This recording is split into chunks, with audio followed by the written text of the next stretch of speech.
वैसे तो आज हम करंट इलेक्ट्रिसिटी की शुरुआत करने वाले हैं, उससे पहले एक बार ये एक सवाल डिस्कस कर लेते हैं जो आपने पूछा है।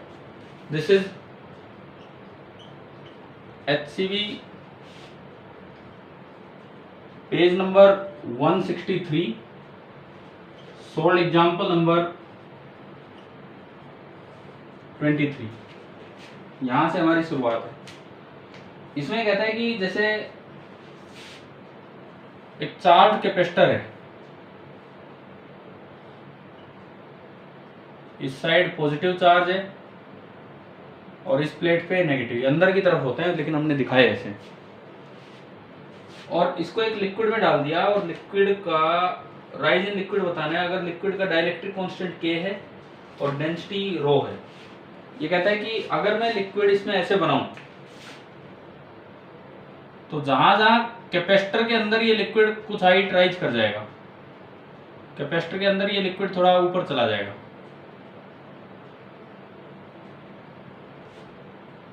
ये कोई भी लिक्विड है, आपको इसका डाइलेक्ट्रिक कांस्टेंट और डेंसिटी दी गई है K एंड रो। तो आपको ये बताना है find the rise in the liquid. Rise in the liquid मतलब बाहर के लिक्विड को अगर मैं इससे कंपेयर करूं तो ये H कितना है। एक बार ये बताओ, क्या ये समझ आ गया है? क्या यहां तक क्या पूछा क्या इन्होंने? हाँ भाई, क्लियर है जो पूछा इन्होंने वो? ठीक है। एक चीज हम एज्यूम करके चलेंगे कि यूनिफॉर्म पोलराइजेशन हुआ है। अगर यूनिफॉर्म पोलराइजेशन हुआ है तो क्या वॉल्यूम चार्ज अपीयर होगा या केवल सरफेस चार्ज अपीयर होगा? बताओ, पढ़ा होगा हमने पहले। सरफेस चार्ज, केवल और केवल सरफेस चार्ज। कितना सरफेस चार्ज अपीयर होगा? लेट इस पे चार्ज है Q, तो यहाँ जो इसकी टॉप सरफेस है उस पे अपीयर होगा -Q × 1 - 1 अपॉन K, और जो इसकी बॉटम वाली सरफेस है उस पे होगा Q × 1 - 1/K। क्लियर? ये जो नीचे वाली लिक्विड की जो नीचे वाली सरफेस है Q × 1 - 1/K, और ये जो है प्लेट इस पे है -Q। तो कुल मिला के अगर मैं देखूं तो चार्जेस की बात करूं तो 3 जगह चार्ज है। एक ये लेयर जिस पे Q चार्ज है, एक नीचे वाली लेयर जिस पे कितना चार्ज है, इन दोनों का सम करके बताओ। देखो -Q से +Q कट गया, एक Q Q × 1। भाई यहाँ इस लेयर पे कितना चार्ज है? तो मुझे लग रहा है ये इतना ही बचा ना, -Q × 1/K। ठीक है। और एक लेयर जो आपकी बीच में है, ये ऊपर थोड़ी, इस पे चार्ज है -Q × 1 - 1/K। आप ये बताओ, 3 जगह के चार्जेस आपको समझ आ गए हैं क्या? क्या क्या है? ठीक है। आपको ना केवल फोर्स बैलेंस करना है। ये जो हवा में जो पार्ट गया है, ये जो ऊपर जो पार्ट गया है H हाइट ऊपर, ये जाके रुका है, यानी कि इस पे नेट फोर्स कितना होगा? अगर ये अपने आप राइज कर गया इलेक्ट्रिक फोर्सेज या इनकी मदद से या जैसे भी, यानी कि नेट फोर्स 0। हाँ, इस लिक्विड पे नेट फोर्स 0 होगा। तो पहले तो ये बताओ, इसका वेट कितना, इस लिक्विड का वेट कितना, इसका वॉल्यूम कितना? Area of the plate A मान लो, हाइट H है, तो ये वॉल्यूम कितना हो गया? A × H। लिक्विड की डेंसिटी रो दी है तो मास हो गया ρAh। तो जो वेट बनेगा, जो इसका वेट बनेगा, वेट कितना बनेगा? ρAh × G। इस वेट को बैलेंस करने के लिए यहां जो चार्ज है उस पे लग रहा होगा इलेक्ट्रिक फोर्स। इलेक्ट्रिक फोर्स किसके कारण? एक इसके कारण ये तो अट्रैक्ट करेगा और एक इसके कारण ये रिपेल करेगा। तो क्या दोनों फोर्स ऊपर हो गए कि नहीं? Yes sir. है ना?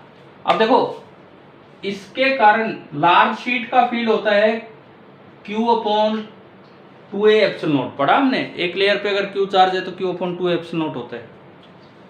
Yes sir. तो पॉजिटिव चार्ज जो है, पॉजिटिव चार्ज का फील्ड होगा नीचे की तरफ, पॉजिटिव चार्ज का फील्ड होगा नीचे की तरफ, मतलब दूर की तरफ। ये E1 आपका होगा Q/2A∁0। एक नेगेटिव चार्ज का फील्ड खुद की तरफ होगा E2, और जो E2 होगा वो होगा Q/K तो चार्ज है /2A∁0। तो आप बताओ दोनों फील्ड आगे समझ। यस इन दोनों की वजह से ये जो नेगेटिव टेस्ट चार्ज इस पे फोर्स ऊपर लगेगा, एफ इलेक्ट्रिक लगेगा इस पे ऊपर। यस सर कितना कितना लगेगा? जो भी चार्ज है, माइनस तो हटाओ, वो तो डायरेक्शन के लिए देख लिया हमने। ये तो है चार्ज, और इसको इक्वेट कर दो नेट फील्ड से, और नेट फील्ड कितना है? E1 plus E2। अभी बताओ क्या यहां तक समझ आया? यस सर आपको बस इसको इससे इक्वेट करना है, E1 E2 की वैल्यूज पुट करके आपका H आ जाएगा। कर लोगे अब? यस सर हो जाएगा। हालांकि इनके सॉल्यूशन में एक सेकंड उन्होंने 4 फोर्स बता रखे हैं। Force due to atmospheric pressure, force due to pressure of liquid below AB, उससे फर्क नहीं पड़ना। इन्होंने बोला कि 4 फोर्स लग रहे हैं, पर वो कट लेने हैं। ये कहता है एक तो एटमॉस्फेरिक प्रेशर का फोर्स होगा ऊपर से, भाई ऊपर से एटमॉस्फेरिक प्रेशर, और नीचे से जो लिक्विड प्रेशर है वो होगा, है ना। लेकिन क्यों फर्क, क्यों हमने वो कंसीडर नहीं किए जो इसके सॉल्यूशन में लिखा था? 4 फोर्स हमने 2 ही लिए। क्या ये लेवल और ये लेवल सेम है कि नहीं बाहर, ये और ये? और हम जानते हैं सेम हाइट लेवल पे प्रेशर सेम होता है कनेक्टेड लिक्विड में, पढ़ा है ना हमने कभी प्लस वन में। तो यहाँ P एटमॉस्फेयर है, तो यहाँ भी कितना होगा? P atmosphere. तो क्या जितना ऊपर प्रेशर है उतना ही नीचे प्रेशर हो गया कि नहीं? ये भी P एटमॉस्फेयर, ये भी P एटमॉस्फेयर। समझ आ रहा है भाई? वो पार्ट ओपन टू एटमॉस्फेयर है इसलिए P एटमॉस्फेयर, ये पार्ट और ये पार्ट सेम लेवल पे इसलिए दोनों जगह प्रेशर सेम, और ये ओपन टू एटमॉस्फेयर तो ये भी P। तो ऊपर से फोर्स लगता P एटमॉस्फेयर इंटू A, और नीचे से जो नीचे वाले लिक्विड का फोर्स है वो भी इतना ही लगता P लिक्विड इंटू A, और P लिक्विड इसके ऊपर, तो इसलिए उनको कंसिडर नहीं किया। अभी बताओ क्या ये सवाल क्लियर हो गया है क्या? यस सर ठीक है। आपके रिजल्ट तो अभी तक आए नहीं है कल वाले, लेकिन जो भी होगा अगर हमें मिलता है तो भी हम आपके ग्रुप पे डाल देंगे, जैसा भी होगा। चले तो आज से फिर एक करें अगली यूनिट की शुरुआत। सर कल की छुट्टी है। कल की छुट्टी है? पूछ रहा हूँ। कल किस बात की, क्या है कल ऐसा? एनटीएससी का रिजल्ट आया है इसलिए छुट्टी। अच्छा, उसका मैं जिक्र कर लेता हूँ। छुट्टी का मुझे नहीं, छुट्टी तो यार छुट्टी चल रही है आजकल, घर पे हो आप।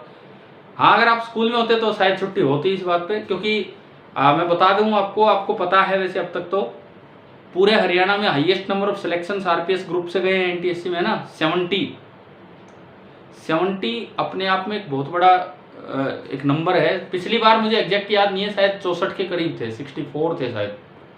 अच्छा, रही बात अपने अकेले, 64 ही थे, है ना। और जो स्कूल महेंद्रगढ़ कैंपस की बात करें तो 23 सिलेक्शन भी एक बड़ा स्कोर है। पिछली साल थे 22, और मैं श्योर नहीं हूँ, मुझे जो थोड़ा बहुत ध्यान है वो पिछले साल हो सकता है महेंद्रगढ़ कैंपस से शायद 22 थे, इस बार 23 है। तो ओवरऑल एनटीएससी में परफॉर्मेंस अच्छी है। अब आपको ये परफॉर्मेंस आईआईटी में दिखानी है ना। समझ में आ रहा है ना कहाँ तक जाना है अब?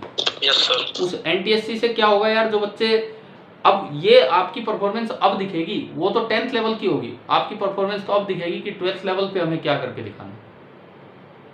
ठीक है, अब ये बताओ कल के टेस्ट से कुछ कॉन्फिडेंस मिला क्या? मैं फिजिक्स की बात कर रहा हूँ। 50 स्कोर क्रॉस हो रहा है, 50। Yes sir. फिजिक्स में ही हो रहा है बस। हैं, क्या कह रहे हो? सिर्फ फिजिक्स में ही हुआ है। देखो किसी प्रकार की, थोड़ा सा मैं एनकरेजमेंट की बात कर रहा हूँ, आप अगेन उसको नकारात्मक के वे में लेके जा रहे हो। मैं कह रहा हूँ फिर सिर्फ की बात नहीं है, हो तो रहा है ना, किसी में तो हो रहा है। 50 स्कोर हो गया ना, 50 क्रॉस। Yes sir. अंकित की स्पीड कैसे बढ़ाई से ये बताओ। अच्छा, आपने कल भी जिक्र किया था इस चीज का। देखो इतना टाइम, सफिशिएंट टाइम दिया जा रहा है, केवल 25 सवाल एक सब्जेक्ट के। पहले 90 भी हुआ करते थे। एक सब्जेक्ट में 1 घंटा 10 मिनट लग रही थी मुझे। कोई नहीं, दो ही सब्जेक्ट होता है, लास्ट में आधा घंटे बचा। फिर तो कोई सब्जेक्ट ऐसा भी होगा, कुछ सवाल ऐसे भी होंगे जो जल्दी सोल्व होंगे हमारे। ऐसा थोड़ी कि हर सब्जेक्ट की टाइम में भी। मैथ्स हो सकता है, मैथ्स मुझे लगता है तीनों में सबसे ज्यादा टाइम लगाता होगा शायद, कई बार उसमें लेंथी सवाल भी आ जाते हैं, है ना, टाइम लगता है। फिजिक्स में तो भाई यूं जल्दबाजी मत करो, जल्दबाजी करोगे सोल्व ही नहीं होगा। चाहे सोचने में 2-2 मिनट लगा दो, कोई फर्क नहीं पड़ता उससे कि क्या करना चाहिए क्या नहीं करना चाहिए। और स्पीड बढ़ाने की तो बात ऐसी है, आप एक बार अपना फिक्स कर लो कि मुझे 50 मिनट देने।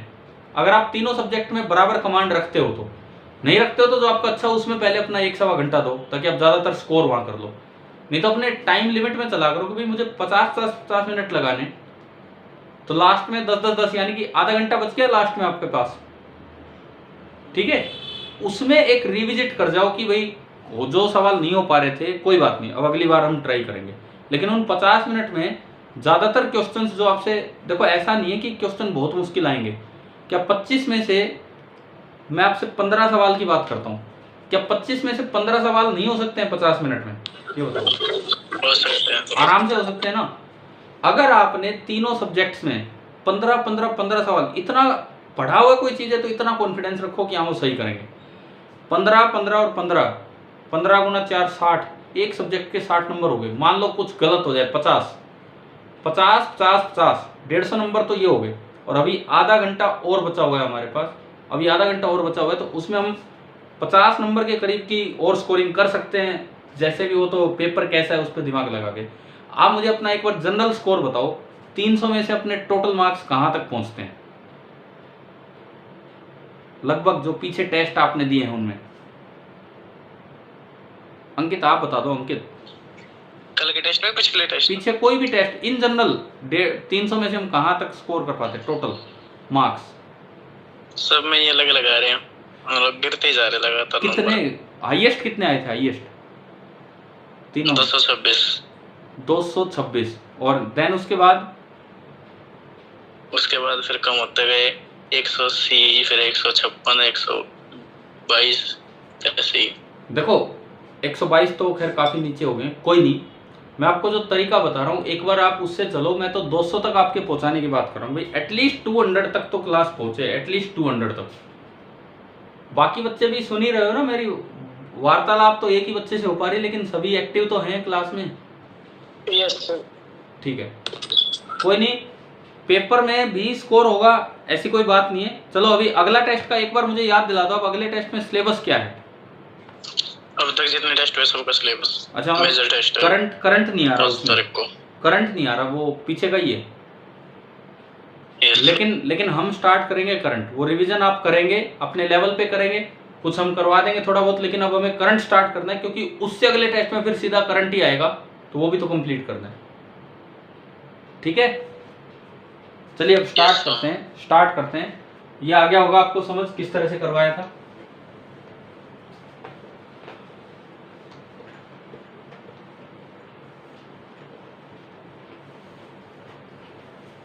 अंकित, फिजिक्स में कितना स्कोर हुआ है इस बार? तो हैं? फिजिक्स में शायद 5-6 क्वेश्चन गलत है, बाकी तो सही है। तो कितना आपने टोटल किया लगभग?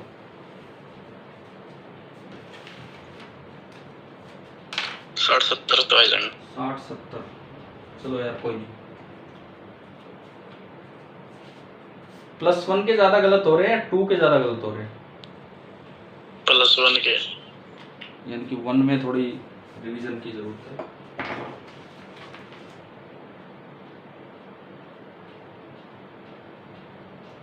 एक सेकंड,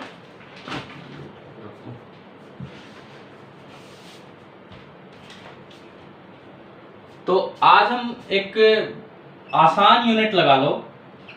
आसान इसलिए भी कि आपने बहुत सी चीजें तो कैपेसिटेंस में सीख ली, कैसे सोल्व करनी है। एक सेकंड में इसको थोड़ा पीछे करूं ताकि आपको दिखे। तो हम जो अपनी यूनिट स्टार्ट कर रहे हैं करंट इलेक्ट्रिसिटी, आसान बोलने के 2 कारण हैं। एक तो आपने काफी हद तक कई चीजें आप सर्किट पार्ट का कैपेसिटेंस में पढ़ के आए होते हो। दूसरा कारण और भी है, 10th में चाहे एनटीएससी की तैयारी की हो या हुआ हो, ना हुआ हो या ना भी की हो, सर्किट पार्ट तो आता है ना हमारा 10th में। यस सर, है ना, और वो रेजिस्टेंस वाले ही सर्किट आते हैं, कैपेसिटेंस के तो आते नहीं है। तो बहुत कुछ हमने वहाँ भी सीख रखा होता है, तो इसलिए थोड़ा सा इजी पार्ट बनता है। और ये चीज़ें हम सुनते भी अपने आसपास, करंट वरंट और ये सब चीज़ें। अच्छा, मैं एक बार वर्ड मीनिंग पे जाता हूँ। वर्ड मीनिंग, ये वर्ड इलेक्ट्रिसिटी का मीनिंग क्या है? इलेक्ट्रिसिटी का meaning electricity stands for charge, electricity stands for charge. और करंट का क्या मीनिंग होता है? Current stands for flowing, flowing charge. समझ गए हो? करंट इलेक्ट्रिसिटी का मतलब है फ्लो ऑफ चार्ज या फ्लोइंग चार्ज। जैसे पीछे आप इलेक्ट्रोस्टैटिक्स, इलेक्ट्रोस्टैटिक्स बोलते थे, चार्ज एट रेस्ट, अब करंट इलेक्ट्रिसिटी आना है। एक बहुत छोटा सा शुरुआत की मैं बात करूं, आपने पढ़ा था कंडक्टर की बॉडी के अंदर इलेक्ट्रिक फील्ड जीरो होता है। वो इस चैप्टर में नहीं है, वो इस चैप्टर में नहीं है, क्योंकि वो तो किस कंडीशन में जीरो होता था? इलेक्ट्रोस्टैटिक कंडीशन में। अगर चार्ज लगातार मोशन में होंगे तो जरूरत पड़ेगी पोटेंशियल डिफरेंस की, जिससे कि चार्ज चले। हमने ये भी पढ़ा है कि पॉजिटिव चार्ज चलता है from high to low potential, negative charge चलता है from low to high potential. तो पोटेंशियल डिफरेंस होगा तभी तो चार्ज चलेंगे, ठीक है। और ये करंट वर्ड खाली इलेक्ट्रिसिटी के लिए नहीं, आप +1 में हीट करंट पढ़ के आए होते हो, टेम्परेचर डिफरेंस पढ़ा है ना +1 में। तो हीट करंट वहां एनर्जी फ्लो करती है। अच्छा यूं बताओ, किसी चीज की मैं रबिंग करूं, आपने क्या बढ़ा दी? थर्मल एनर्जी बढ़ा दी कि हीट एनर्जी बढ़ा दी, या इनमें कोई फर्क ही नहीं है?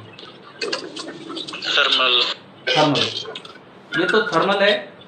और अगर वो सराउंडिंग में निकलने लगे ड्यू टू टेम्परेचर डिफरेंस, तो उसको क्या बोल देते हैं हम? तो हीट एनर्जी, तो हीट एनर्जी बोलते हैं, है ना। फ्लूइड फ्लो भी होता है, वहां प्रेशर डिफरेंस की जरूरत है। जैसे हीट फ्लो में टेम्परेचर डिफरेंस, फ्लूइड फ्लो में प्रेशर डिफरेंस, और इलेक्ट्रिक करंट के फ्लो में पोटेंशियल डिफरेंस। समझ गए हो?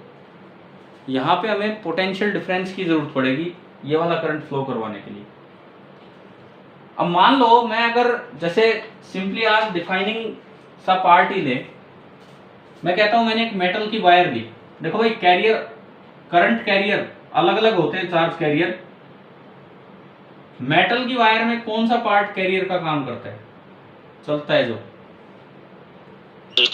इलेक्ट्रॉन, इलेक्ट्रॉन, बिल्कुल सही। आपने मेटालिक बॉन्डिंग पढ़ी होती है, इलेक्ट्रॉन बिल्कुल फ्री होते हैं, इलेक्ट्रॉन बिल्कुल फ्री होते हैं मेटल्स में। मोबाइल इलेक्ट्रॉन्स, हाँ, ये चलने के लिए फ्री है, मोबाइल इलेक्ट्रॉन्स हैं, फ्री इलेक्ट्रॉन्स हैं। लेकिन ये ऐसे तो यूं ही रैंडम टक्कर मारते रहेंगे, वो करंट नहीं है, वो भी हम पढ़ेंगे वो पार्ट। लेकिन अगर आप पोटेंशियल डिफरेंस लगा दें, मान लो मैं कहूँ ये साइड प्लस और मैं कहूँ ये साइड माइनस, इसका मतलब ये तो कौन सी साइड है? High potential side. इलेक्ट्रॉन घूमते कैसे? केमिस्ट्री में पढ़ा था, ऑर्बिट में घूमते हैं, फिर इसमें ऐसे कैसे घूमते हैं? नहीं, केमिस्ट्री में ये नहीं पढ़ा। मेटालिक बॉन्डिंग ये कहती है कि electron, outer most electron metal के फ्री होते हैं, वो अपने एटम के साथ रिवॉल्व नहीं करते हैं, वो मेटल में कहीं भी सरफेस पे घूमते रहते हैं। ये नहीं पढ़ा क्या आपने मेटालिक बॉन्डिंग में? क्या आवाज ही नहीं आ रही, कुछ कंफ्यूजन हो रहा है, क्या कह रहे हो? अब मैं बोलता हूं दोबारा, इलेक्ट्रॉन रिवॉल्व तब करते जब वो अपने एटम के साथ बंधा हो। आपने मेटालिक बॉन्डिंग पढ़ी है क्या +1 क्लास में? Metallic bonding, yes sir. उसमें ये बताया गया होगा कि एक कर्नेल वर्ड आया होगा, फिक्स पॉजिटिव आयंस, कर्नल और मोबाइल इलेक्ट्रॉन, मोबाइल इलेक्ट्रॉन, वो अपने एटम के साथ नहीं बंधा। ये ऐसा हाल है जैसे मान लो आप किसी शहर में रहते हो, आपको सुबह निकाल दिया, या सुबह आप घूमने के लिए निकल गए, कोई साधन लेके नहीं निकले, आप अपने घर के साथ बंधे नहीं हो लेकिन शहर के साथ बंधे हो, आप कहीं भी फ्रीली घूम रहे हो, लेकिन शाम को तो वहीं आना है घर पे। समझ रहे हो ना? कुछ इस तरह का हाल होता है इन इलेक्ट्रॉन्स का। ये अपने ही एटम के इर्द गिर्द इधर उधर जाते हैं, बहुत दूर नहीं जाते हैं, ये यूं ही जिगजैग मोशन करते रहेंगे, लेकिन वो करंट क्रिएट नहीं करता है। अब मैं एक ड्रिफ्ट मोशन की बात करूंगा, ये चीजें आगे आएंगी इसी चैप्टर में। मान लो मैंने पोटेंशियल डिफरेंस लगा दिया, ये हाई पोटेंशियल, ये लो पोटेंशियल, तो फील्ड किधर होगा? हाई से लो की तरफ। तो देखो मेटल के अंदर फील्ड आ गया कि नहीं? मेटल की बॉडी के अंदर, है ना, मेटल की बॉडी के अंदर फील्ड आ गया। अब ये नेट फील्ड जीरो तब होता जब ये इलेक्ट्रॉन इधर आके जमा होते रहते। अगर इलेक्ट्रॉन इधर आके जमा होते रहते तो उधर पॉजिटिव बन जाता, इधर नेगेटिव, और एक फील्ड अपोजिट डायरेक्शन में बनता और वो कैंसिल होते। लेकिन आपने फ्लो की डायरेक्शन दे दी, आगे तक पूरा सर्किट दे दिया, तो इलेक्ट्रॉन निकल लेंगे, जमा नहीं होंगे, तो इसको अपोज करने वाला कोई फील्ड नहीं आया, यानी कि नेट फील्ड नॉन जीरो रहेगा। और इस फील्ड की वजह से एक डायरेक्शन में इलेक्ट्रॉन चलने लग गए। इलेक्ट्रॉन लगातार एक तरफ जाएंगे, सारे के सारे इलेक्ट्रॉन्स यूं चलेंगे। तो अब अगर मैं इसमें कोई क्रॉस सेक्शन बनाऊं, तो आप यूं बताओ, क्या इस क्रॉस सेक्शन में से इलेक्ट्रॉन क्रॉस करके निकल रहे हैं कि नहीं, या रैंडम मोशन निकल है? रहे हैं। ऐसा तो नहीं है ना 5 इधर आगे 5 इधर आगे, रैंडम मोशन तो नहीं है, एक ही डायरेक्शन में निकल रहे हैं सारे, नो सर। है ना? यस। मान लो आप डेल्टा टी टाइम तक खड़े रहे, डेल्टा टी टाइम तक आप रुके रहे, यहां देखते रहे, और उस दौरान n इलेक्ट्रॉन्स निकल गए। टाइम जितनी देर आपने देखा वो डेल्टा टी था, n इलेक्ट्रॉन्स निकल गए, तो चार्ज जो फ्लो करके निकला दैट वाज डेल्टा क्यू। क्या मैं उसे माइनस एन ई लिख सकता हूं?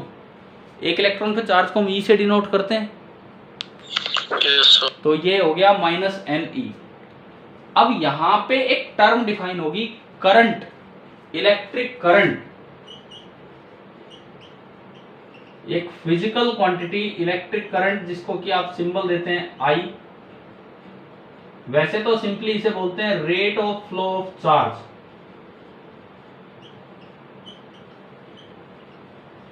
परंतु इसकी ये वेक्टर है कि स्केलर है करंट?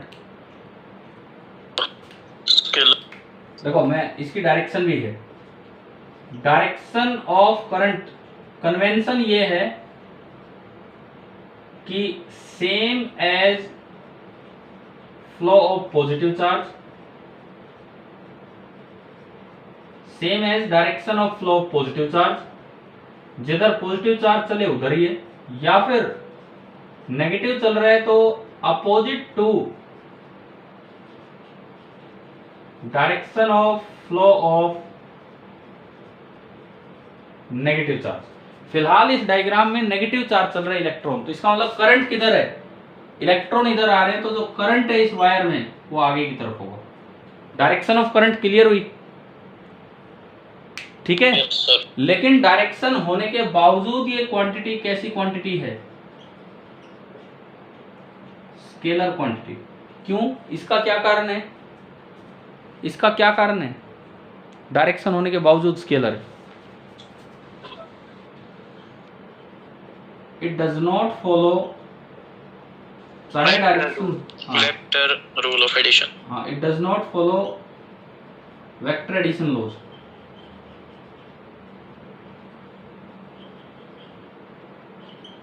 देखो क्यों फॉलो नहीं करता? उधर से आ रहा है 5, इधर से आ रहा है 5, आपने दोनों वायर जोड़ दी और तीसरी वायर निकाल दी तो उसमें 10 ही जाएगा, और वेक्टर तो कहता है 5 और 5 अपोजिट डायरेक्शन में हो तो कैंसिल होके कितना हो जाना चाहिए था? 0। हम केसीएल पढ़ के आए हैं ना पीछे, वो केसीएल यहाँ भी लगेगा तो 5 + 5 10 बाहर निकलेगा, वो 0 नहीं होगा। इसलिए ये एक स्केलर क्वांटिटी है। अब ये rate of flow of charge क्या है, कैसे डिफाइन होगा, उसके लिए हम दोबारा से एक बार आप ये नोट कीजिए, एक इंस्टेंटेनियस और एवरेज वैल्यू दोनों को अलग अलग डिफाइन करेंगे। आप एक बार ये बना लीजिए, यहां से अपना चैप्टर स्टार्ट कीजिए आप।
हो गया क्या बताओ?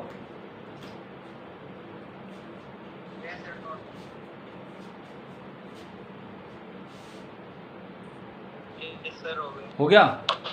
Yes sir. ठीक है।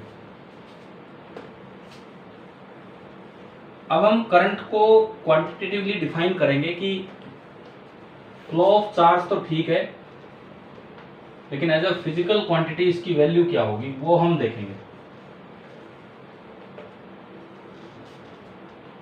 अब मान के चलो इलेक्ट्रोस्टैटिक्स से एक बड़ी इजी सी यूनिट है ये, बहुत अच्छे से आसानी से समझ में भी आएगी, सवाल भी होंगे इनके। देखो अब हम क्वांटिटेटिवली डिफाइन करेंगे इलेक्ट्रिक करंट को। Quantitative definition of electric current.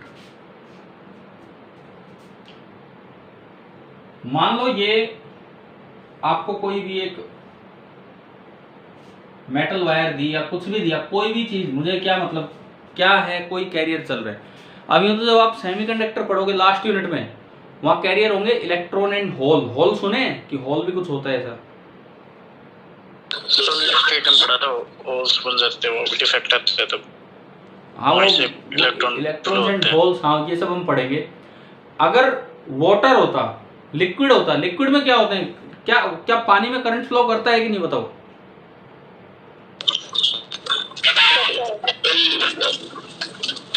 अगर मैं प्योर वाटर आपको दूं, प्योर वाटर में करंट फ्लो करेगा कि नहीं? नो सर, बिल्कुल नहीं करेगा। क्यों? फ्री इलेक्ट्रॉन्स नहीं होते। नहीं तो वो तो उसमें भी नहीं होंगे, इम्प्योर वाटर में भी नहीं होंगे, आयंस नहीं होंगे। लिक्विड में आयंस होती हैं, कैरियर का जो काम करता है। बिल्कुल जो प्योर वाटर होगा ना उसमें करंट फ्लो नहीं करेगा। लेकिन आप पानी की प्योरिटी इससे चेक मत करना कभी करंट कैरिंग वायर डाल के दूसरी साइड हाथ डाल रहे बोल देखता हूँ, ये नहीं करना है भाई, इतने तो करंट आ ही जाता है उसमें। लेकिन अगर बिल्कुल प्योर वाटर है तो करंट फ्लो नहीं करेगा। अब ये मुझे कोई मतलब नहीं है क्या मटेरियल है क्या नहीं, मैं कहता हूं इसमें कोई पॉजिटिव चार्ज चल रहा है और करंट फ्लो किए जा रहे हैं, चार्ज फ्लो किए जा रहे हैं। देखने के लिए मैंने इसमें एक क्रॉस सेक्शन भी बना दिया।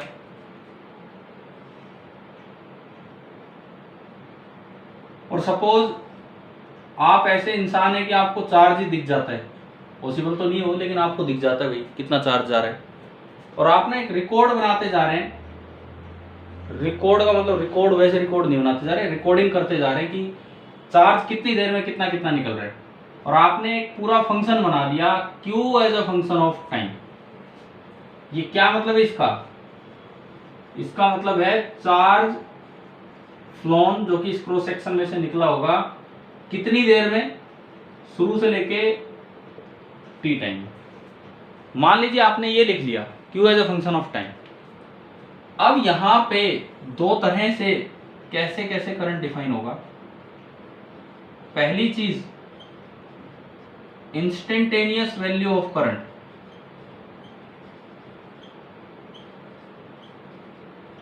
सबसे पहली चीज इंस्टेंटेनियस वैल्यू ऑफ करंट, और दूसरी चीज जो हम डिफाइन करेंगे इस क्वांटिटेटिव डेफिनेशन में, that will be average value of current. एक इंस्टेंटेनियस वैल्यू और एक एवरेज वैल्यू। इंस्टेंटेनियस वैल्यू तो कहती है कि current is equal to dq by dt। Rate of flow of charge का मतलब है कि अगर किसी t टाइम पे q चार्ज जा चुका है, आपने +1 में वेलोसिटी को डिफाइन किया है dx by dt। Yes sir. वो क्या होता था कि अगर t टाइम में आप x पोजीशन पे थे और अगले dt में dx और चले तो t टाइम पे जो आपकी इंस्टेंटेनियस वेलोसिटी है that is dx by dt। तो अगर t टाइम पे आपको करंट लिखना है, t टाइम पे आपको करंट लिखना है तो t टाइम तक कितना चार्ज जा चुका था q, t प्लस dt तक जा चुका होगा q प्लस dq, यानी कि अगले dt में dq गया। So this is called instantaneous current. आप इसको यूं भी देख सकते हो d by dt of q where q is a function of time, differentiation की तरह। ये होती है आपकी इंस्टेंटेनियस करंट की वैल्यू। अगर मैं बात करूं एवरेज करंट, जैसे मान लो 0 to t या कोई भी टाइम t1 to t2, कोई भी टाइम t1 to t2, तो एवरेज करंट जिस तरह एवरेज वेलोसिटी होती थी total displacement upon total time, ऐसी एवरेज करंट होता है टोटल चार्ज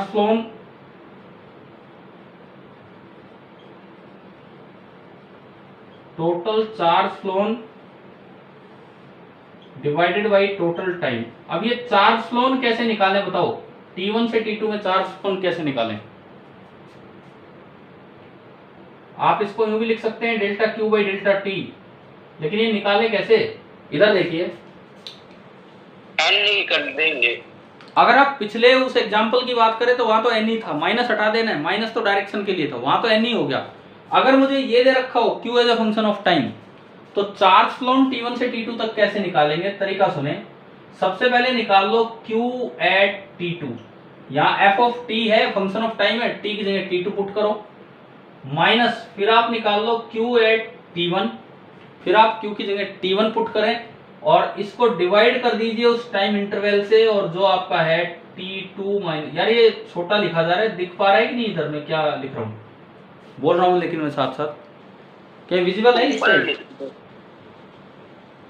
मैंने लिखा है Q एट T2 टाइम पे Q कितना था वो निकालो, माइनस फिर Q eight T1, initial T1 तक कितना जा चुका था, जैसे 1 से 2 सेकंड, 1 तक कितना जा चुका था वो पहले देख लो, 2 तक कितना जा चुका है टोटल वो देख लो, 2 वाले में से 1 का घटा दो, वो चार्ज फ्लो है डिवाइडेड बाई टाइम। तो अगर कभी भी Q as a function of time दिया हो तो उससे इंस्टेंटेनियस वैल्यू तो निकलती है डिफरेंशिएशन से, लेकिन एवरेज वैल्यू चार्ज से ही निकलेगी। क्या ये दो बातें क्लियर है कि नहीं? ठीक है, इसे आप नोट कीजिए, फिर इनको यूज करेंगे आगे, लिख लीजिए पहले ये चीजें।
चले भाई, हो गया note?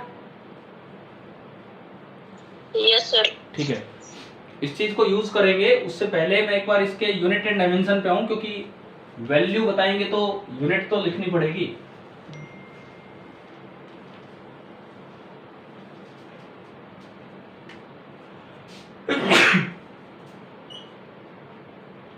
SI unit of current,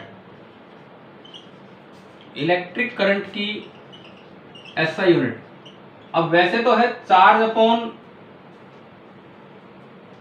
time, charge की कूलम और टाइम की second, this is 1 coulomb per second. इसको एक और साइंटिस्ट के सम्मान में एम्पियर बोल दिया। पूरी यूनिट लिखें तो स्मॉल लेटर से लिखें, सिंबल देना हो तो कैपिटल ए। ठीक है, ये इसकी यूनिट है। अगर मैं डायमेंशनल फॉर्मूले की बात करूं,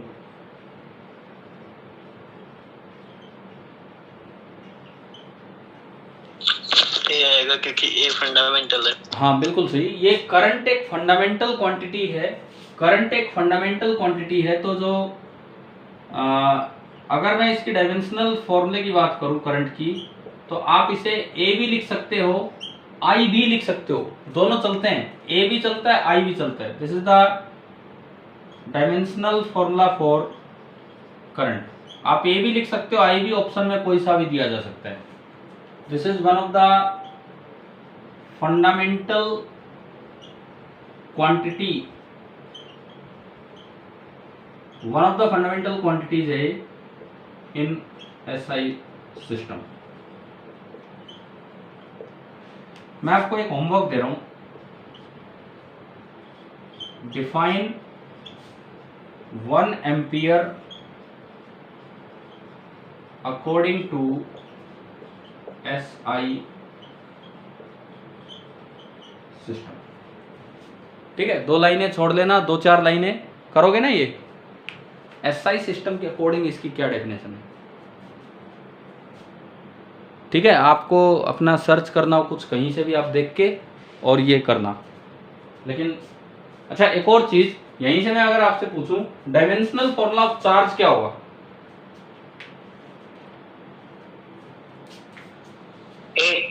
हाँ, पिछले पूरे चैप्टर में, इलेक्ट्रोस्टैटिक्स वाले पूरे चैप्टर में हमने डायमेंशंस का जिक्र नहीं किया, क्योंकि चार्ज का डायमेंशन, चार्ज का जो डायमेंशन है वो तब तक हो ही नहीं सकता था, वो करंट से निकलेगा। तो आप उसे लिखोगे, चार्ज होगा करंट इनटू टाइम। तो चार्ज एक डेराइव्ड क्वांटिटी है, आप आई इंटू टी भी लिख सकते हो या आप ए इंटू टी भी लिख सकते हो। This is a derived physical quantity in SI system.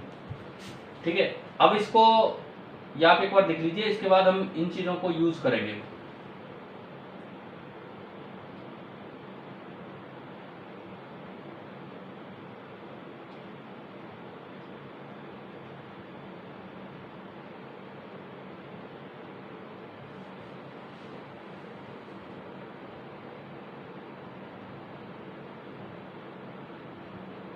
Sir पहले करंट डिस्कवर हुआ था, चार्जेस करंट क्या आपने पढ़ा था? बेंजामिन फ्रैंकलिन पढ़ा है ना, काइट एक्सपेरिमेंट और इस तरह का।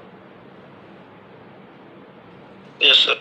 तो एक्चुअली चार्ज का नहीं पता था, चार्ज भी बहुत पहले हो गया था, फिर वो फ्रिक्शनल इलेक्ट्रिसिटी और ये सब, लेकिन फिर भी ऐसे बोला जाता है कि ये करंट पहले पता लगा, देन चार्ज आया, देन करंट एक्सप्लेन हुआ कि क्या है क्या नहीं।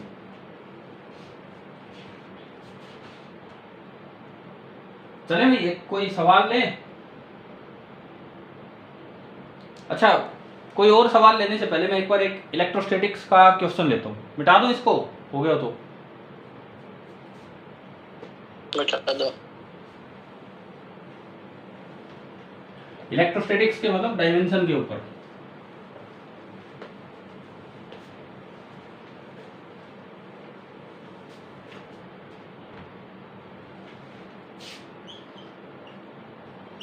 राइट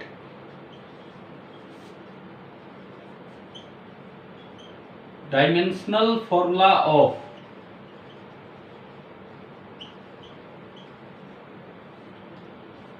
देखो, इलेक्ट्रोस्टैटिक्स में जो क्वांटिटीज आपने पढ़ी हैं, चार्ज का तो मैंने अभी बता ही दिया आपको। मान लो आपसे पूछ लिया जाए इलेक्ट्रिक फील्ड,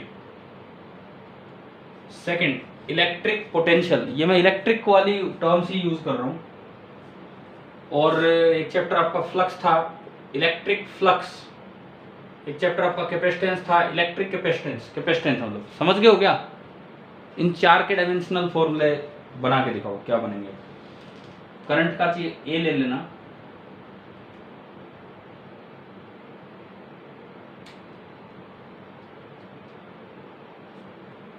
होमवर्क दे दूं, ये कर लोगे ना, इसमें क्यों टाइम लगाए? यस सर, कर लूंगी। जैसे मैं एक एग्जांपल वैसे बता देता हूं। फील्ड का जो आपका फॉर्मूला है, इलेक्ट्रिक फील्ड का आपका न्यूटन पर कूलम होता है फील्ड, बोलो हाँ ना करते रहो। न्यूटन पर कूलम होता है ना फील्ड यूनिट। अरे इलेक्ट्रिक फील्ड की ऐसा यूनिट क्या होती है? तो इसका जाएगा m1 l1 t minus 3 a minus 1। हाँ, तो इस तरह से आप बना लेना, न्यूटन का लिख लेना, पर कूलम का a इंटू टी कर लेना और आप ये चीजें कवर करना। अच्छा, आपकी जो एनसीईआरटी बुक है वहां पे ना ये दिए होंगे चैप्टर एंड में डायमेंशनल फॉर्मूले दिए होते हैं, तो आप वहां से कंफर्म कर सकते हैं आपने सही लिखा है कि नहीं लिखा है। ठीक है, मैं हटा रहा हूं इसको। अब वो जो क्वांटिटेटिव डेफिनेशन थी charge as a function of time, उसको थोड़ा बढ़ा के चलते हैं। सपोज एक क्वेश्चन में ये दे रखा है कि जो चार्ज फ्लो करके निकल रहा है किसी क्रॉस सेक्शन से, वो आपको दिया 5t square plus 3t plus 2 coulomb. इतने कूलम चार्ज निकल के जा रहा है थ्रू एनी क्रॉस सेक्शन। ठीक है, दो बातें इसमें मैं पूछ रहा हूं आपसे। फाइंड फर्स्ट पार्ट, इंस्टेंटेनियस, या इंस्टेंटेनियस वर्ड भी क्या लिखना है, current eight 2 second. Second part, average current from 0 to 2 second.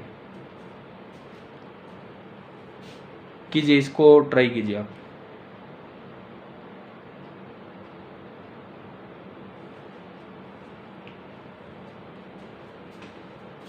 Sir पहले का 23 23 आ जाएगा। पहले का 23। फर्स्ट पार्ट करने के लिए मुझे आई चाहिएगा, आई का एक्सप्रेशन चाहिए। आई क्या होता है, dq बाई dt। बताना इसका डिफरेंशिएशन कितना होगा, 5t स्क्वायर का 10t प्लस 3 10t प्लस 3 और यूनिट आ गई एम्पियर। और मेरे पास करंट का एक्सप्रेशन आ गया 10t प्लस 3 एम्पियर। अब मुझे करंट चाहिए 2 सेकेंड पे, इंस्टेंटेनियस करंट एट 2 सेकेंड, तो 10 इंटू ये कितना आ गया 23 एम्पियर। अगले का 13 ampere. Second part average current 13 ampere बता रहे हो, कैसे किया सेकेंड पार्ट?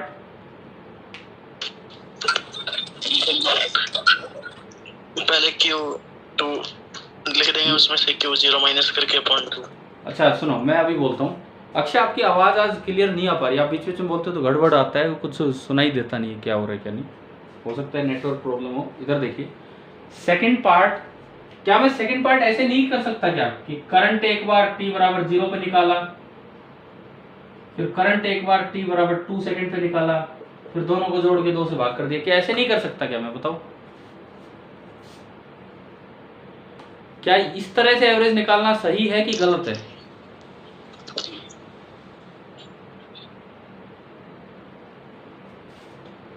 भाई t बराबर 0 पे कितना है, t बराबर 0, ये रहा आपका एक्सप्रेशन 3 एम्पियर। t बराबर 2 सेकेंड पे कितना है 23। तो अगर मैं जो अपना पुराना तरीका हमारे दिमाग में होता था 3 प्लस 23/2 26/2 कितना आ रहा है 13 एम्पियर। और अगर आप प्रॉपर मेथड से चलें, प्रॉपर मेथड से एवरेज आई निकालने का, तो वो था Q at 2 second minus Q at 0 divided by 2 minus 0, ये था ना हमारा मेथड।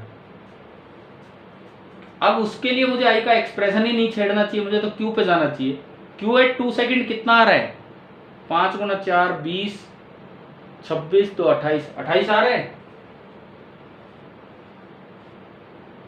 माइनस 0 पे 2 कूलम आया divided by 2 second 26 coulomb by 2 second, यानी कि ये भी आया 13 एम्पियर। जब ये इतना आसान सा काम है फिर हम उस पर क्यों जाते हैं, यूं ही कर दे सीधा, ये आ गया और इससे एवरेज निकाल दिया। हाँ भाई ये बताओ, क्या ये मेथड सही है कि गलत है?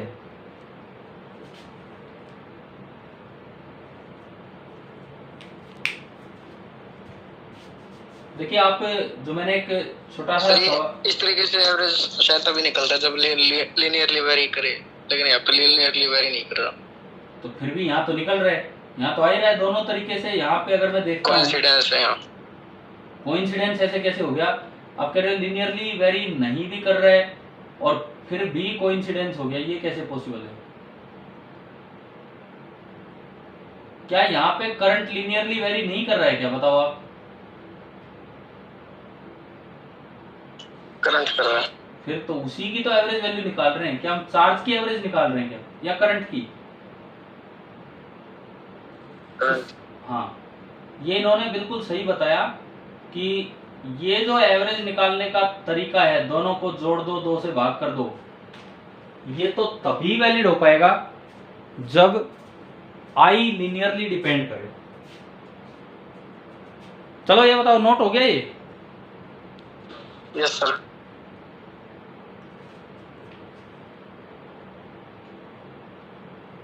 एक बार आई लिनियरली का मतलब है कि आई टाइम की पावर सिंगल पे जा रहा है, इस तरह से। मैं एक छोटा सा चेंज करके आपको देता हूं। सपोज ये 5t क्यूब है, ये 3t स्क्वायर है और प्लस 2 कूलम। मान लो ये सवाल होता, अगर ये चेंज होता, current eight 2 second and average current, और अब चेक करो क्या अब भी ये मेथड वैलिड है या नहीं है।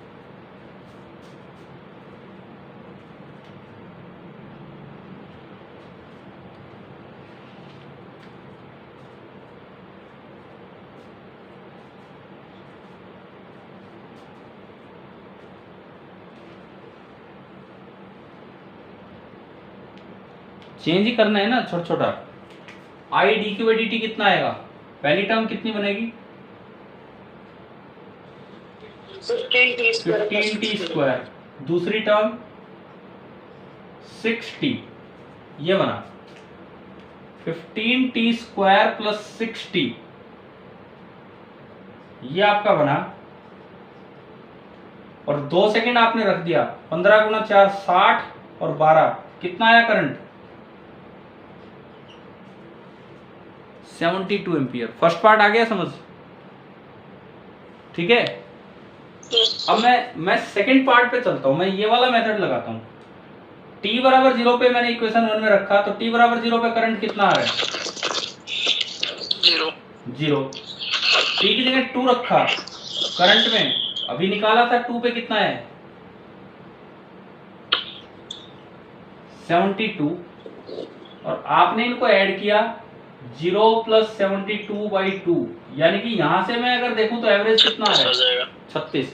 लेकिन अब मैं अगर प्रॉपर मेथड से जाऊं तो Q एट 2 सेकेंड, 2 पे कितना आया? 5 8 40, 4 3 12, 40 12 52 2 54, 54। ये पहली वैल्यू आ रही है 54 कूलम, देख लेना कोई गलती ना हो भाई। माइनस Q एट 0 है 2 कूलम डिवाइडेड बाई 2, 54 माइनस 2 52/2, यानी कि यहां से आ रहा है 26 एम्पियर। तो क्या बहुत फर्क आ गया कि नहीं? Yes sir. इसका मतलब ये ही सही तरीका है, ये तरीका गलत है। ये क्यों गलत है? ये इसलिए गलत है कि आई टी की पावर 2 पे डिपेंड कर रहा है, यानी कि आई डज नॉट डिपेंड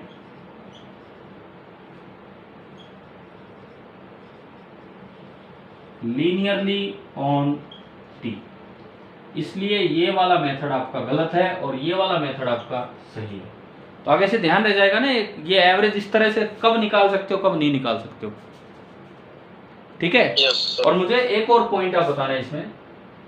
चलो आप ये तो लिख ही लिया होगा, अब एक छोटा सा पॉइंट और है।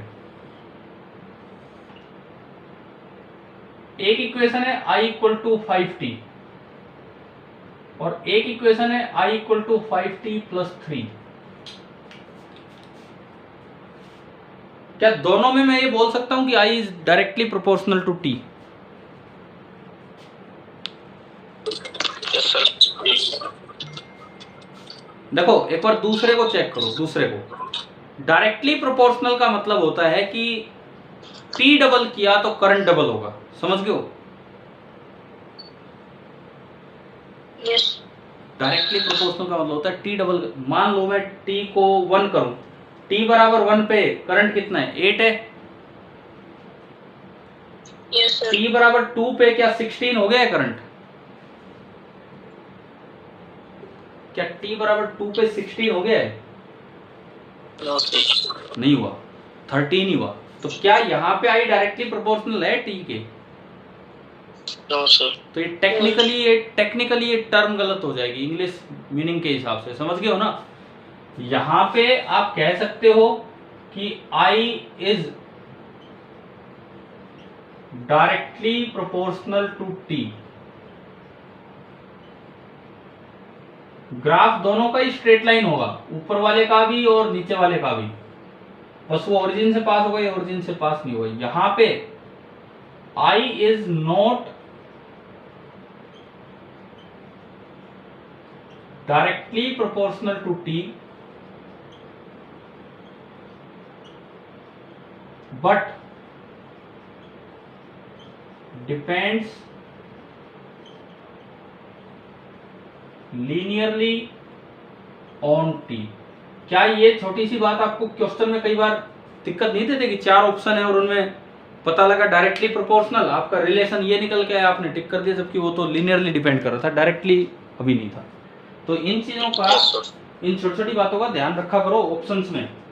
अभी तक हो सकता है ऐसी प्रॉब्लम कहीं ना ही हो, लेकिन ऐसे अटकाया जा सकता है।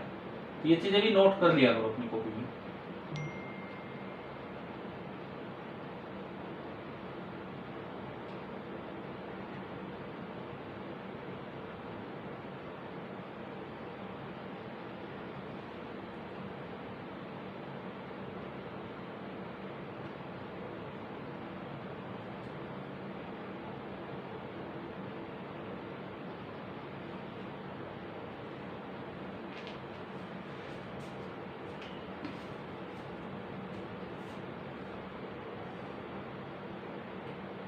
चले मैं मिटा दूं?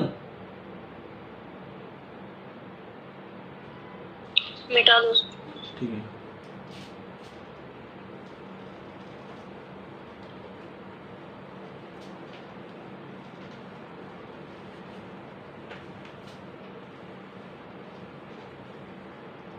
हमने चार्ज के एक्सप्रेशन से करंट निकालना सीख लिया है।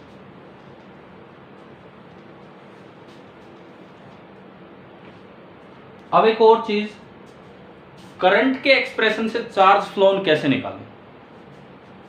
मतलब आपको दिया गया हो I as a function of time, ठीक है, मान लो लेट कोई एग्जांपल लूं मैं, फॉर एग्जांपल आपको I दे दिया 3t² + 2t + 1 ampere, where t is in second, और आपको बताना है कि find charge flown. Charge flown का मतलब है क्रॉस सेक्शन को क्रॉस करके कितना गया होगा, फ्रॉम t बराबर 1 सेकेंड टू t बराबर 2 सेकेंड। उल्टा जा रहे हैं हम, करंट से चार्ज की तरफ जा रहे हैं। कैसे निकालेंगे, कीजिए आप एक बार। इंटीग्रेट करके क्यू की इक्वेशन निकाल के। तो हाँ देखो, अब सुनो इसका तरीका सुनिए। आपका I की डेफिनेशन होती है dq/dt। यहां से आपका dq आ गया I × dt, दोनों साइड आपने इंटीग्रेशन किया। किसी dt टाइम में जो चार्ज निकला था वो तो dq था, लेकिन आपको t दिया है कोई भी t1 से t2, और उस दौरान जो पूरा चार्ज निकला होगा उसे हम डेल्टा q से रिप्रेजेंट कर सकते हैं। तो डेल्टा q आपका बनेगा इंटीग्रल I dt, t1 से लेके t2। तो अगर कभी चार्ज फ्लोन पूछा हो करंट के एक्सप्रेशन से, तो आप ऐसे निकाल सकते हैं। जैसे अगर हम इस क्वेश्चन में ट्राई करें, ये एक्सप्रेशन तो अपना याद रखना ही रखना है, इस क्वेश्चन में हम ट्राई करें तो delta Q that is equal to integral I dt, और I आपको दिया है 3t² + 2t + 1, और टाइम की लिमिट है 1 सेकेंड से लेके 2 सेकेंड। हो जाएगा भी इंटीग्रेशन सोल्व। पहला इंटीग्रेशन 3 बाहर आया, टी स्क्वायर का टी क्यूब बाई 3 लिमिट 1 से 2 प्लस 2 बाहर आया, टी डी टी का टी स्क्वायर बाई 2 1 से 2 और 1 का ओनली टी हो जाएगा 1 से 2। 3 से 3 कटा, 2 से 2 कटा, ये आया 2 cube minus 1 cube plus 2 square minus 1 square 11 जाएगा प्लस 2 माइनस कितना आ रहा है 11 यूनिट। 8 माइनस 1 7, हाँ कूलम। 4 माइनस 1 3 और 2 माइनस 1 1, यानी कि आपका जो चार्ज फ्लो आया वो 11 कूलम है। तो ये तरीका है कि अगर कभी आई का एक्सप्रेशन दिया हो तो आपको इस तरीके से चार्ज निकाल लेना है। कीजिए, इसको नोट कीजिए।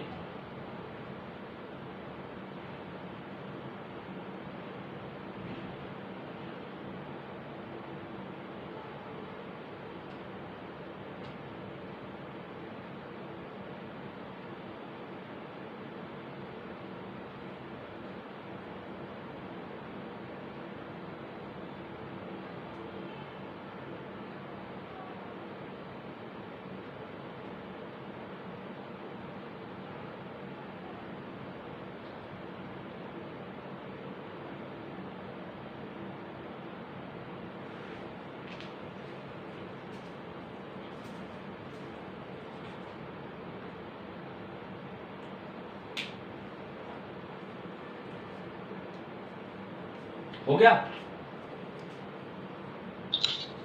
सर। ठीक है, हटा रहा हूं मैं इसको। तो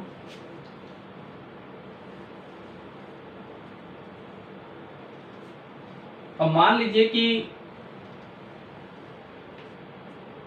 आपसे ये ना पूछ के आपसे ये पूछा जाता कि फाइंड एवरेज करंट। जैसे पीछे हमने पढ़ा कि अगर Q as a function of time दिया हो तो इंस्टेंटेनियस करंट कैसे निकालते हैं और एवरेज करंट कैसे निकालते हैं। तो इसमें फर्स्ट पार्ट ये हो गया and second part find current at t equal to 1 second and current at t equal to 2 second. ये कैसे करें हम? Q का फंक्शन नहीं दिया, Q as a function of time नहीं दिया, इस बार I as a function of time दिया है और उससे ये दोनों चीजें पूछी गई। I as a function of time देके उससे दोनों चीजें पूछी जा रही है। ये बताओ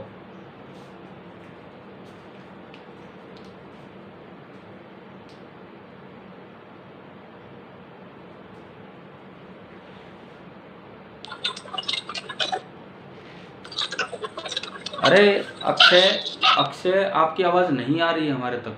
आपकी बस फोटो आ जाती है लेकिन आवाज सुनाई नहीं देती, क्या है?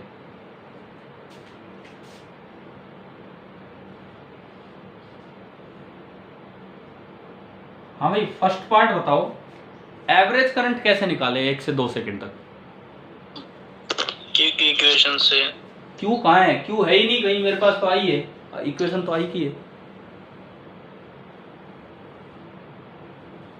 सुनो, तो अब इधर सुनो। मैथमेटिक्स ये कहता है कि if y is a function of x then average y is given by integral y dx upon integral dx, और वो x की लिमिट होगी कोई भी x1 से x2। क्या ये पढ़ा है आपने? बताओ, एवरेज की डेफिनेशन पढ़ी है क्या मैथ्स में या फिजिक्स में कभी +1 में? Yes sir. ठीक है, तो I आपको दिया है as a function of time, इसका मतलब एवरेज I बनेगा integral I dt upon integral. Circular का क्वेश्चन किया था ऐसे ही। किसमें किया था? सर्कुलर का क्वेश्चन कराया था आपने ऐसे ही एक। हाँ, तो हो सकता है उसमें हुआ हो। तो ये ध्यान आ गया ना आपको, एवरेज कैसे निकालना है। अगर I as a function of time दिया और फिर डायरेक्ट एवरेज पूछे तो ठीक है। और मैं आपको वैसे भी बता दूं, फिजिक्स के अकॉर्डिंग ही एवरेज है। क्या हमने थोड़ी देर पहले पढ़ा था ये डेल्टा क्यू है, ये चीज वो स्टार लगाया था मैंने यहाँ साइड में,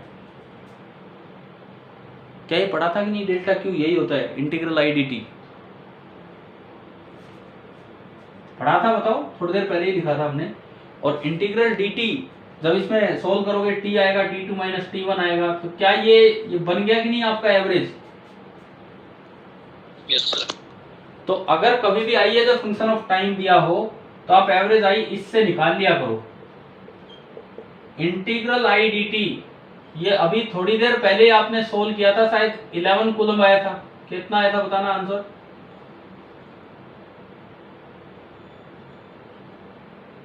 अरे बताओ भाई कितना आया था? ये 11 कूलम आया था क्या? Yes sir. वही तो था, ये चार्ज फ्लो नहीं तो होता है। तो ये तो ऊपर आया था 11 कूलम, और नीचे dt में लिमिट पुट करोगे 2 माइनस 1 सेकेंड, यानी कि जो एवरेज वैल्यू है वो कितनी आई? 11 एम्पियर। क्या समझ आ गया? अगर I as a function of time दिया हो तो एवरेज कैसे निकालना है? ठीक है। Yes sir. अगर Q as a function of time दिया हो तो एवरेज वैसे निकालना है, Q at 1 second, Q at 2 second, उन दोनों का difference divide by time interval. I as a function of time दिया हो तो इस तरह इंटीग्रेशन से एवरेज निकालना है। और अगर आई लीनियरली डिपेंड करता हो तो आप डायरेक्ट भी निकाल सकते हैं। लेकिन क्या यहाँ आई लीनियरली डिपेंड कर रहे हैं क्या? यहाँ पे क्या यहाँ आई लीनियरली डिपेंड कर रहे हैं? बताओ।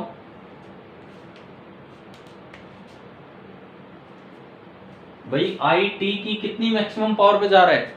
पावर 2 पे जा रहा है ना, यस सर। तो ये लीनियरली डिपेंड नहीं कर रहा है। अब आप सेकंड पार्ट पे आओ। Second part, current eight 1 second कैसे निकाले? करंट एट 1 सेकेंड कैसे निकालें? क्या आपको directly I at any time T दिया हुआ है, एक्सप्रेशन ही दे रखा है, तो डायरेक्ट पुट करो, टी की जगह 1 पुट किया तो करंट एट 1 सेकेंड कितना आया बताओ? कितना आया? डायरेक्ट आ रहा है आंसर, 3 2 5 और 1 6 एम्पियर आ गया। करंट एट 2 सेकेंड, तो आपको यार ये पहचानना होगा सवाल में Q as a function of time दिया है या T as a function of time दिया है। हाँ भाई, ये कितना 2 पुट किया तो कितना आएगा? 20। 4 इंटू 3 12, 12 प्लस 4 कितना आ रहा है? 2 पुट करने 12 प्लस 4 16 17 आ रहा है, 17 एम्पियर। तो ये आपके इंस्टेंटेनियस करंट्स के आंसर हो गए। और आप एक चीज खुद वेरीफाई करो, क्या इन दोनों का सम करके डिवाइड बाई 2 करेंगे? 17 6 23/2, क्या वो 11 बन रहा है? 23/2 नहीं बना ना? हाँ, तो एवरेज उस तरह से नहीं निकलना है। तो एवरेज का जनरल ये दिमाग में रखना है आपको, ये मेथड है। हाँ, अगर लीनियर रिलेशन होता तो आप सीधा भी निकाल सकते थे। कीजिए, ये भी आप नोट कीजिए।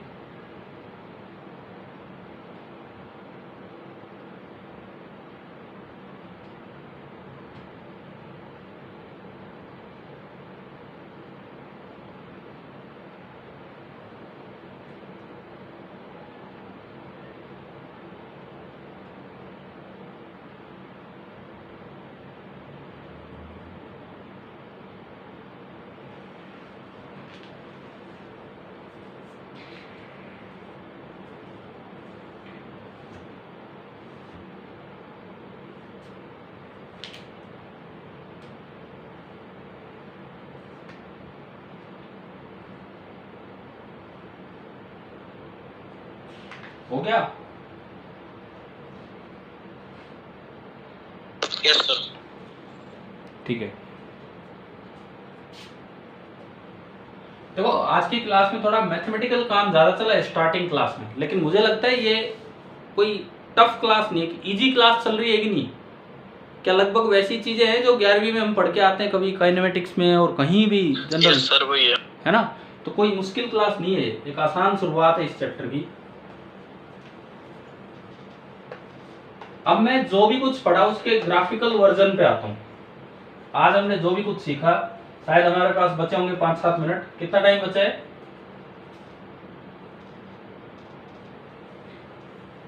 कितना टाइम? 6-7 मिनट। चलिए, हाँ ठीक है, इतनी देर में ये हो जाएगा। तो ये जो रिलेशंस आपने पढ़े थे, अब हम इसका देखते हैं ग्राफिकल वर्जन। सबसे पहला ग्राफिकल वर्जन का मतलब है कि आपको charge flown as a function of time का ग्राफ दिया हो, कैसा भी कोई भी ग्राफ, ओरिजिन से भी स्टार्ट हो सकता है कहीं और से भी, ये t बराबर 0 वाला पॉइंट है ग्राफ में, और ये कोई t नॉट टाइम वाला पॉइंट है, ये कोई t नॉट टाइम वाला पॉइंट है। ये दो पॉइंट आपको, पॉइंट क्या है, ग्राफ दे रखा हमें। मुझे इस ग्राफ से दो बातें निकालनी है, एक तो instantaneous current at t equal to t nought, और एक average current from 0 to t nought. अगर ग्राफ दे रखा हो तो उससे ये दो चीजें कैसे निकालें। क्या प्लस वन में हमने ये पढ़ा है कि पोजीशन टाइम ग्राफ से वेलोसिटी कैसे निकालते हैं, बताओ, क्या प्लस वन में पढ़ा है पोजीशन टाइम ग्राफ से वेलोसिटी कैसे निकालते हैं? स्लोप से, yes sir, dx by dt। Slope, graph से, स्लोप से, ठीक है, क्योंकि डिफरेंशिएशन का ज्योमेट्रिकल मीनिंग होता है स्लोप। भाई इसका मतलब है dq by dt at t equal to t nought, और इसका मतलब है slope of tangent to charge time graph, है ना, पढ़ा है ना, ये वही तो है, सेम, कुछ अलग तो है ही नहीं। तो अब क्या करेंगे, t नॉट टाइम पे जाके एक टेंजेंट लगा देंगे, t नॉट टाइम पे जाके आप एक टेंजेंट डाल देंगे, मान लो उसने एंगल थीटा बना रखा है, तो ये जो इंस्टेंटेनियस करंट है उसकी वैल्यू कितनी आ गई आपकी, it is coming out to be tan theta. बताइए पहला पार्ट समझ आया, इंस्टेंटेनियस करंट कैसे निकालना है, ठीक है। दूसरी बात, ये तो ग्राफ है इसका, दूसरी बात, एवरेज करंट कैसे निकालें 0 से t नॉट में, ग्राफ से एवरेज करंट।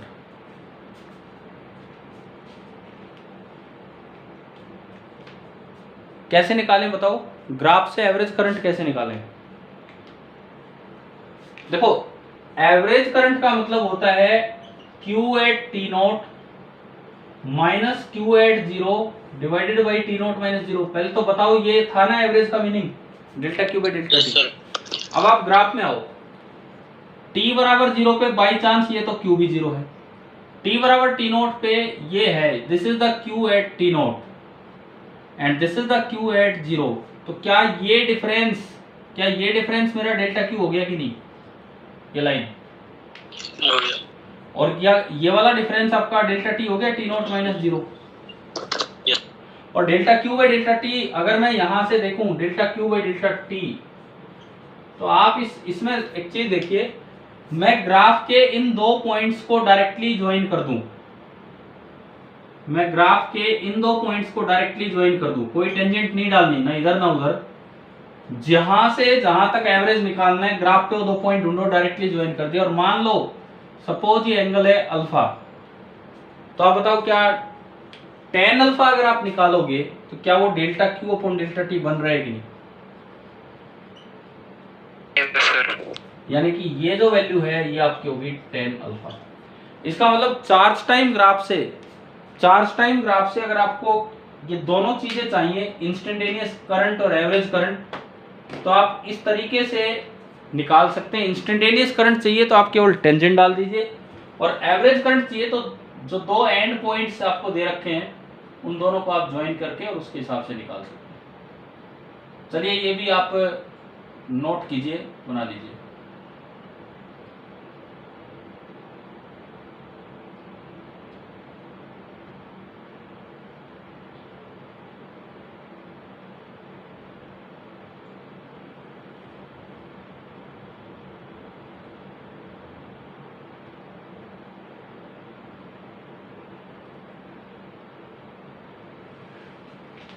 हम इस ग्राफिकल वर्जन को कल कंटिन्यू करते हैं, आज तो समय हो गया है, इसको आगे कल कंटिन्यू करते हैं। अब जो मैं आपको होमवर्क दे रहा हूं कि कल की क्लास में आने से पहले एटलीस्ट ये काम तो जरूर करके ही लाना है। क्या है वो बताता हूं, एक मिनट।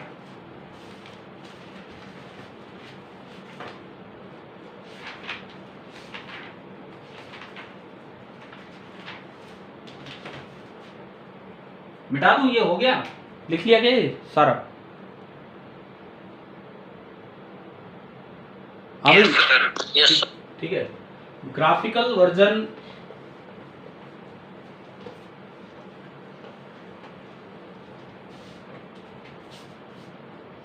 ये तो टू बी कंटिन्यूड, अपनी कॉपी में मत लिखना ऐसे, मैं आपके लिए बता रहा हूँ, ये तो हम कल कंटिन्यू करेंगे।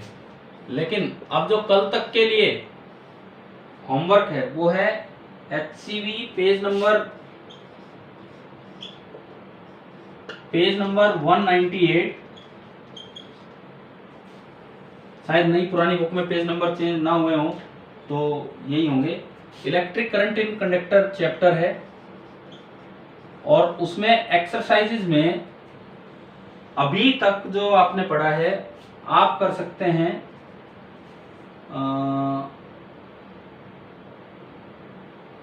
1 to 4। ये जो आपके 4 सवाल हैं, एटलीस्ट ये 4 सवाल तो आप करके रखेंगे। और जब कल की क्लास स्टार्ट हो तो पहले एक बार आप पूछ लेना भाई, कोई भी डाउट हो तो इनमें से। ठीक है, आज की क्लास यस सर। हम करते हो, समझ आ ही गया होगा। करंट एक आसान सा चैप्टर, छोटी सी शुरुआत की। ठीक है, चलिए अब आप छोड़ दीजिए मीटिंग, कल हम पढ़ते हैं।